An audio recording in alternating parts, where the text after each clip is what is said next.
Banyak negara dahulu itu di dalam memilih pemimpin di banyak negara di zaman dahulu itu adalah diserahkan kepada tokoh-tokoh mereka, pembesar-pembesar mereka, sepuh mereka yang memiliki pengalaman yang banyak, pemikiran yang mendalam, yang menjadi tokoh dari setiap kabilah dan setiap suku, orang-orang yang terhormat dengan segala keilmuan mereka. Maka orang-orang ini dikumpulkan dan mereka yang memilih siapa gerangan yang pantas untuk memimpin mereka semuanya. Akan tetapi sekarang itu orang-orang penjajah itu membawa entah dari mana sebuah aturan untuk cara di dalam memilih kepemimpinan tersebut. Pokoknya yang paling banyak suaranya maka dia yang paling memimpin kita, dan mau suara itu bersumber dari orang gila, tidak berakal, ataupun orang bodoh, ataupun orang yang memang jelas-jelas ingin merusak di tengah-tengah masyarakat. يأتي في بلاد المسلمين ما يسمى بهذه الانتخابات، وهي نظام أوردوه علينا. كان النظام في الإسلام وعند عقلاء بني آدم في الشرق والغرب أن كبارهم وأهل النظر فيهم وأهل الفهم يرتبون الأمور، ورأيهم هو الذي يمشي عليه الأمر. فجاءوا بنظام الانتخابات، عدد الأصوات يقع بليد، يقع جاهل، يقع صغير، يقع كبير، يقع مسلم، يقع كافر، كله سوا سوا. هذا نظام غريب وردوه علينا هم الكفار وصرنا نعمل به. ما يجوز أن يكون هذا النظام يلعب بنا نحن ولا يفرق بيننا نحن في مواطن العلم وفي مواطن الشريعة. نقوم نحن نتأثر بنظامهم، نقول أنت مع ذا وأنا مع ذا، نتفارق ونتخالف بيننا، وأنت تسب ذا وهذا يسب ذا. هذه لعبة، هذه مسخرة.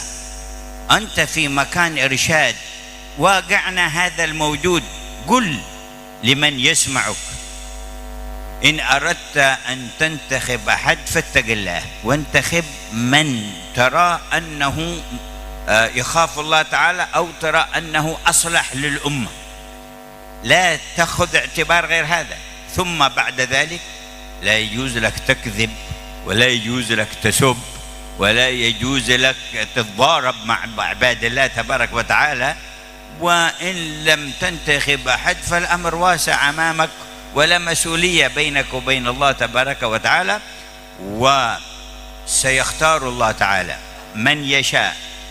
وحتى يأتي الوقت الذي يريد الله فيه اجتماع الخلافة الظاهرة في الحكم مع الخلافة الباطنة في العلم، فيسخر الله سبحانه وتعالى أسباب من وراء عقول الناس حتى يعود الأمر لأهله من غير أن يكون منهم طلب له.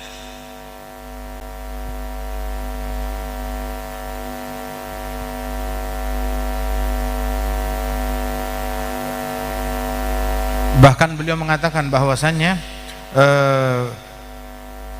pemilihan terhadap pemimpin di banyak negara dahulu itu di dalam memilih pemimpin di banyak negara di zaman dahulu itu adalah diserahkan kepada tokoh-tokoh mereka, pembesar-pembesar mereka, sepuh mereka yang memiliki pengalaman yang banyak, pemikiran yang mendalam, yang menjadi tokoh dari setiap kabilah dan setiap suku, orang-orang yang terhormat dengan segala keilmuan mereka.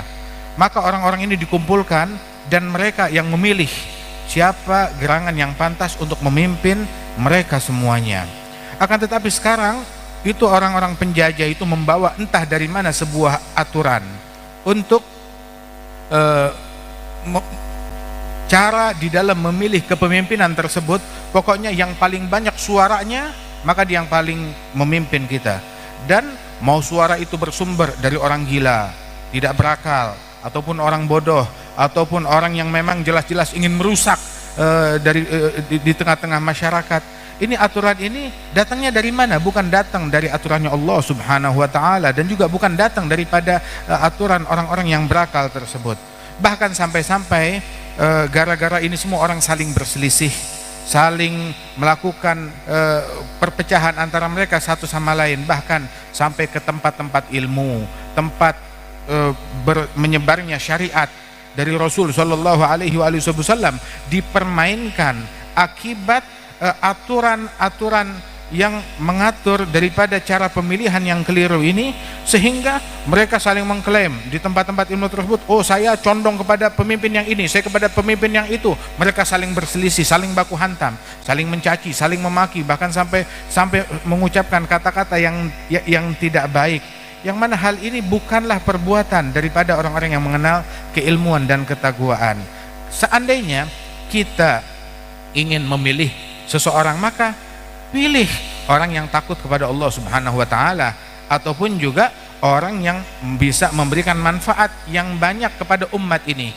Bukan memilih dari orang yang memiliki popularitas tinggi atau orang yang dikenal di tengah-tengah masyarakat dengan hartanya dan sebagainya, tetapi orang yang paling takut kepada Allah, orang yang paling manfaat kepada umat.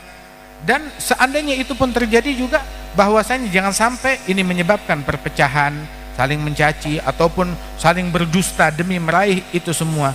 Dan sungguh Allah Subhanahu wa taala memilih siapapun daripada hamba-hambanya ini, dan kelak akan memilih di suatu masa di mana terpadukan kembali antara dua khilafah yang zahirah dan khilafah al-batinah, terpadukan kembali. Dan juga Allah taala maha mampu untuk menjadikan kekuasaan tersebut kepada orang-orang yang tidak obsesi di dalam mengejarnya, hingga tidak peduli untuk mengejar kedudukan itu dengan mencaci, memaki ataupun melakukan kebohongan, tidak peduli kepada agamanya Allah Subhanahu wa taala.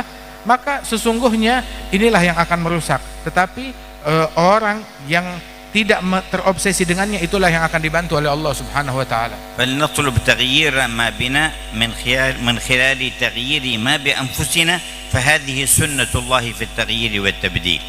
إن الله لا يغير ما بقوم حتى يغيروا ما بأنفسهم. Kalau kita ingin perubahan, kita ingin merubah apa yang terjadi di tengah-tengah kita, keadaannya udah nggak enak, mau kita rubah, maka carilah perubahan lingkungan dan yang ada di sekitar kita itu dengan kita merubah watak kita, merubah sifat kita, kita berubah menjadi orang yang lebih baik, lebih santun, lebih berakhlak, lebih takwa, lebih takut kepada Allah Subhanahu wa taala. Sebab perubahan di luar tidak akan terjadi, melainkan itu semuanya bersumber daripada perubahan di dalam diri kita. Sesungguhnya Allah tidak merubah keadaan suatu kaum, melainkan apabila mereka berubah keadaan nafsu mereka sendiri itu, mereka rubah menjadi lebih baik.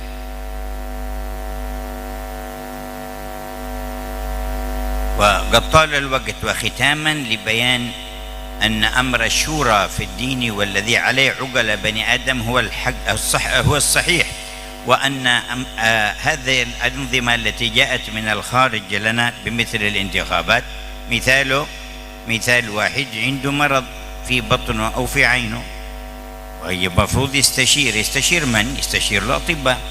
قال نريد انتخاب من الأسرة والجيران والمزارعين اللي عندنا، نصلح انتخاب، نصلح عملية ولا لا، من النوع ذا ولا النوع ذا، والصوت الأكثر نمشي عليه. هذا بلا دمات، لابد ترجع إلى عندها.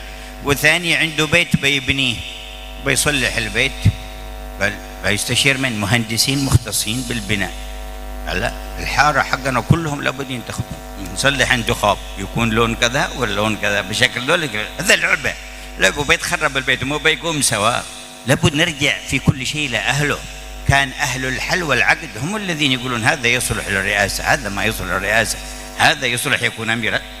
قالوا لا، الأبله والبليد والفاجر والكافر كلهم سواء، أصوات كم الأكثر يطلع. هذا العب، هذا لعب بالبلد ولعب بالدين ولعب بالأهل.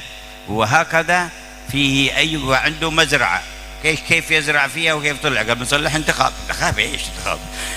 قال بنروح بنشوف النجارين واللي عندنا والاطباء، الاطباء يستشيرهم فيما يعرفونه، والنجارين في الباب حقك مش في المزرعه شوف المزارعين الذين عندهم خبره في المزرعه وشاورهم ومش على كلامهم.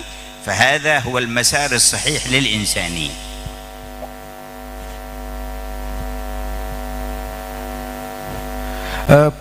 Di dalam agama ini perkara musyawarah itu adalah perkara yang sangat penting dan sangat dianjurkan.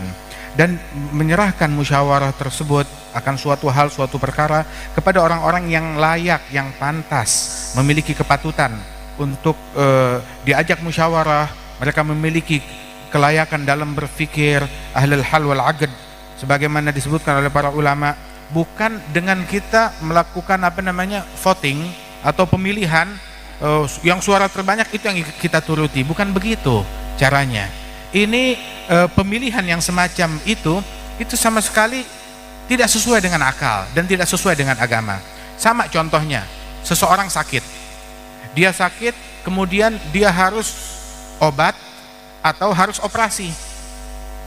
Kemana dia akan bertanya? Seharusnya dia bertanya, musyawarah, berunding, minta opini dari ahlinya. Tanya kepada dokter, 2 dokter, 3 dokter, 5, 10, 20 dokter. Tanya kepada mereka, orang-orang yang mengerti dalam bidang yang berkaitan dengan penyakitnya dia. Tanya kepada mereka.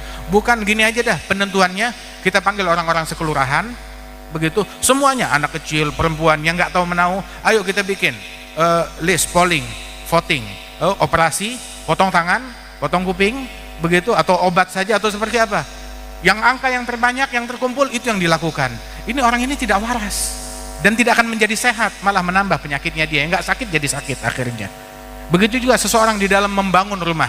Tatkala dia mau membangun sebuah gedung, dia mau membangun seperti apa, bagaimana desainnya, maka dia musyawarah dan bertanya kepada ahlinya, kepada insinyur, kepada ahli bangunan, kepada desainer, kepada ahli interior dan lain sebagainya. Tanya kepada mereka. Bukan dia tanya kepada siapapun, ya, orang-orang di kampung dia, begitu, ataupun di kelurahan atau di kecamatan dia, kumpulkan orang, kita bikin voting, bikin polling, apa yang akan kita lakukan, atapnya atau apa, pilihan yang terbanyak itu yang kita pilih. Yang ada rumah itu, bangunan itu menjadi ambruk, akan menjadi rusak. Dan sungguh ini semuanya, hal itu, pemilihan voting macam begitu, itu tidak memperbaiki keadaan masyarakat dan negeri, tapi justru itu akan merusak. Itu permainan, mempermainkan masyarakat kita, mempermainkan negeri kita dengan akal-akalan yang semacam itu, mempermainkan agama kita dengan voting yang semacam itu. Dan sesungguhnya sama seperti orang dia mau bikin sebuah kebun, dia mau berkebun, dia mau bercocok tanam, ya, dengan dengan tanaman apa yang akan dia tanam, apa yang akan dia lakukan terhadap tanaman dia. Dia tanya kepada ahli tanaman, dia tanya kepada orang yang berkecimpung dalam bidang tersebut. Bukan nanyanya ke dokter, dikumpulkan dokter-dokter, apa yang akan kita lakukan, bagaimana cara menggarap tanah ini, nanyanya ke dokter.